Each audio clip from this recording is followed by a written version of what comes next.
हाय, मैं भीम सिंह उजाला computer centre से। आज हम डिस्कस कर रहे हैं आपसे 16 जुलाई 2023 एग्ज़ाम प्रिपरेशन के लिए। और आपका नया टॉपिक है माइक्रोसॉफ्ट एक्सेल अध्याय नंबर 12 आपका। इसमें आपसे डिस्कस करेंगे कि एग्ज़ाम में किस तरह के क्वेश्चन आपसे पुटअप किए जाते हैं। देखिए, जो एग्ज़ाम पिछले साल जो आपके 2-4 साल के यदि आप पुराने पेपर देखते हैं तो आपको ईजी वे में पता चल जाएगा कि किस तरह के एग्ज़ाम आपके बुक्स में से क्वेश्चन पूछे जाते हैं। परंतु आप थोड़ी सी हल्की सी मेहनत करेंगे तो आप अच्छे नंबरों से एग्ज़ाम में पास हो सकते हैं। तो इसी के साथ अब डिस्कस करते हैं, नहीं तो लंबे पूरा अपना वीडियो बन जाएगा। तो देखिए, आपका सबसे पहले एक्सेल का मतलब होता है कि इसमें ऑटोमेटिक कैलकुलेशन संबंधी कार्य करना। इसमें आपसे पहला क्वेश्चन आपसे ऑटो फिल का भी पूछा जा सकता है, जैसे मैंने आपको कराया होगा प्रैक्टिकल, जैसे संडे मंडे कराना, जनवरी फरवरी कराना। ठीक है, इसके बाद जैसे आपको गिनती लिखाई होगी, आपको 1 2 3 4 या 1 के साथ करना, या आपको परसेंटेज लिखा कर ड्रैग करना होता है। ये सारी चीज़ें क्या होती है, ऑटो फिल होती है। या आपको टोटल कर दिया, उसके बाद ऑटोमेटिक टोटल हो जाएंगे। ये सब चीज़ें क्या होती है, ऑटो फिल में आपके पास काम आती है। ठीक है,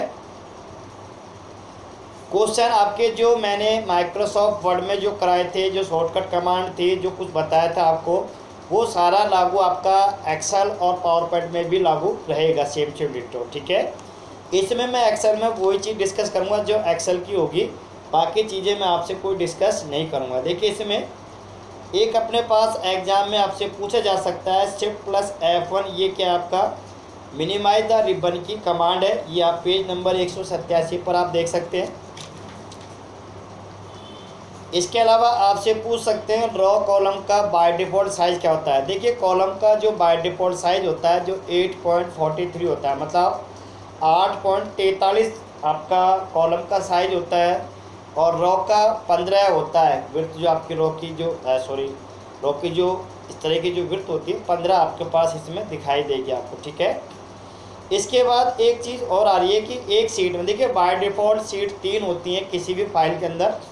उसके अंदर फिर आप सीटें और भी जोड़ सकते हैं इसके अलावा। तो इसमें दे रखा है बाय डिफ़ॉल्ट इसमें रो कॉलम कितने होते हैं एक सीट में, 10,48,576 इसमें क्या होती हैं, इसमें आपके पास रो होती हैं। कॉलम इसमें होते हैं 16,384 होते हैं, 16,300।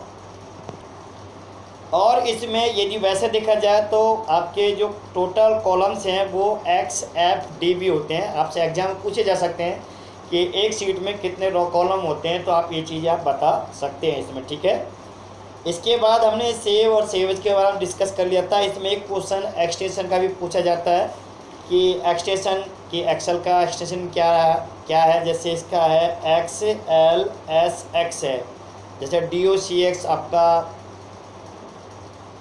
MS वर्ड की फाइल है, PPTX पावर पॉइंट की है। ऐसे वर्ड पैड नोट पैड का भी आपसे एक्सटेंशन नेम पूछ सकते हैं, तो ये चीज़ भी आप विशेष कर ध्यान रखना। अगला क्वेश्चन है कि आपका जो एक्सेल है वो बाय डिफ़ॉल्ट 10 मिनट तक अपने फाइल को आपके को सेव कर सकता है, जैसे कि 10 मिनट तक आपका ऑटो सेव ये करता रहता है। ये चीज़ भी इसके अंदर एक्स्ट्रा फीचर, इस चीज़ का विशेष ध्यान रखना। नेक्स्ट हम बात करते हैं, इसमें फिर आ रहा है GUI का। GUI की full form graphical user interface. तो कॉलम और रो की हमने विड्थ के बारे में बात कर ली। नेक्स्ट हम चल रहे हैं, इसी में एक क्वेश्चन कई बार एग्जाम पूछा जाता है, हैज एज का आता है। इस तरह से हैज एज का बहुत सारे हैज एज आएंगे। इसका मतलब क्या है कि रो कॉलम छोटा है और डेटा बड़ा है, इसलिए क्या आ रहा है, हैज एज आपको दिखाई देगा। एक क्वेश्चन फ्रीज का भी आता रहता है। फ्रीज का मतलब है यदि मान लीजिए आपको जो पहली लाइन है उसको बरकरार रखना है और बाकी लाइनें मूवमेंट हो, ऊपर नीचे स्क्रॉल हो, तो आप रो और कॉलम के हिसाब से आप उसको फ्रीज कर सकते। उसके बाद क्या होगा कि फर्स्ट आपकी रो है वो मूवमेंट नहीं होगी, बाकी रो आपकी मूवमेंट्स होंगी। इसी तरह से कॉलम को भी आप कर सकते हैं। इसके बाद नेक्स्ट क्वेश्चन आपके पास 195 में दे रखा है रो टू रिपीट फॉर और column to repeat of left. देखिए, इसमें दे रखा है कि रो और कॉलम को भी आप रिपीट कर सकते हैं। जैसे मान लीजिए एक पेज में आपकी 20 लाइन आ गई, इसके बाद 20 के बाद 21 नंबर का चालू हो जाएगा। उसमें आप चाहते हैं कि हर पेज में आपका जो शुरू का टाइटल आए, तो आप इसको यहाँ से रिपीट भी कर सकते हैं। इसमें एक इसमें सबसे बड़ा फ़ायदा और है एक्सेल में कि आपको जितना प्रिंट लेना है उतने एरिया ही आप इसमें सेलेक्ट कर सकते हैं, बाकी छोड़ सकते हैं जितने एरिया सेलेक्ट। जबकि MS वर्ड में क्या होता है, पूरा एरिया आप सेलेक्ट कर सकते हैं और उतने पूरे एरिया का ही आप प्रिंट निकलेगा, चाहे सेलेक्ट करें और चाहे न करें। जबकि एक्सेल में क्या है, जितने एरिया सेलेक्ट करोगे उतने का प्रिंट निकलेगा, बाकी का प्रिंट नहीं निकलेगा।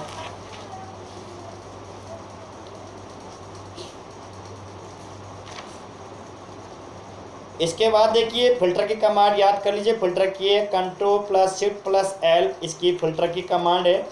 इस चीज़ को भी विशेष आप शॉर्टकट कमांड और फुल फॉर्मों को विशेष कर देखें, क्योंकि एग्जाम में करीब 4-5 शॉर्टकट कमांड और फुल फॉर्म पूछी जाती हैं। अर्थात यदि 5 ही पूछ लेते हैं तो 10 नंबर आपके पास हो जाते हैं। इस चीज़ का विशेष ध्यान रखना है। इसके बाद अगला क्वेश्चन आपसे हो सकता है जोड़ का, घटाना, गुणा, भाग, इस तरह के भी क्वेश्चन आपसे पूछे जा सकते हैं। जैसे आपका परसेंटेज का भी हो सकता है या मिनी, मैक्स, एवरेज, काउंट का भी हो सकता है। इनमें से कोई सा भी आपसे क्वेश्चन का फॉर्मूला पूछा जा सकता है। वैलिड या इनवैलिड तरीके से आपसे इसका पूछा जा सकता है। इन चीज़ों का विशेष ध्यान देना है। जैसे इसमें दे रखा है सम है, average, count, max, count, if, और इसके बाद आता है lower, upper, V lookup, round. इस तरह के क्वेश्चन भी आपसे पूछे जा सकते हैं। इसमें चार्ट का क्वेश्चन भी आपसे एग्जाम में पूछा जा सकता है। इस चीज़ का भी विशेष ध्यान रखना। नेक्स्ट आता है हमसे चार्ट में जैसे कॉलम, बार, पाई, लेट, लाइन, एरिया, या ये क्वेश्चन भी आपसे इसमें पूछे जा सकते हैं।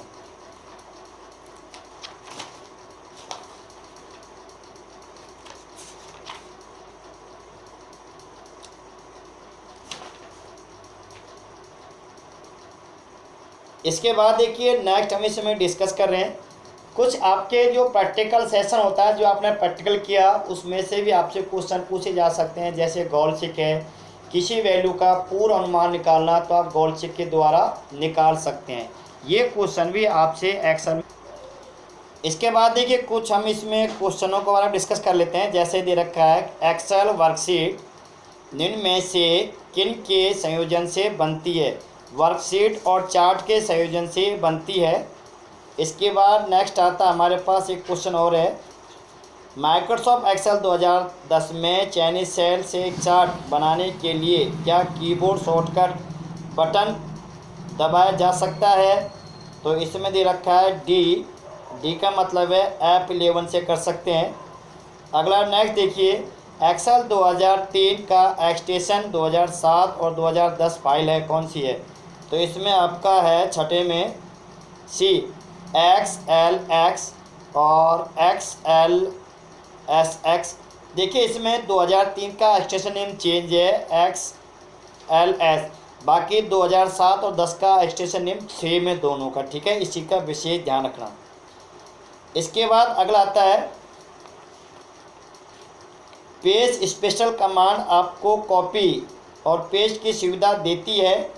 इसमें आप दे सकते हैं एक्चुअल फार्मूले के बजाय फार्मूला के परिणाम के वैल्यूज द्वारा इसमें दिया जाता है।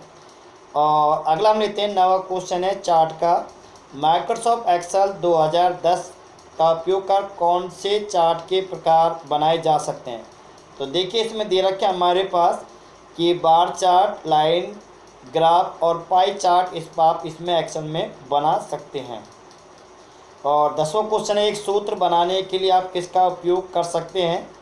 तो सेल वैल्यू और सेल संदर्भ का आप इसमें यूज कर सकते हैं। ये कुछ क्वेश्चन दे रखे हैं और बाकी आपको हमने प्रैक्टिकल सेशन में बहुत सारा करा है, तो वो चीज़ें भी देख सकते हैं। फॉर्मूले का, वैलिड फॉर्मूले का आपसे पूछ सकते हैं, प्राइवेट टेबल का पूछ सकते हैं, हो सकता है पूछ लें, नहीं पूछते तो नहीं कभी कभार।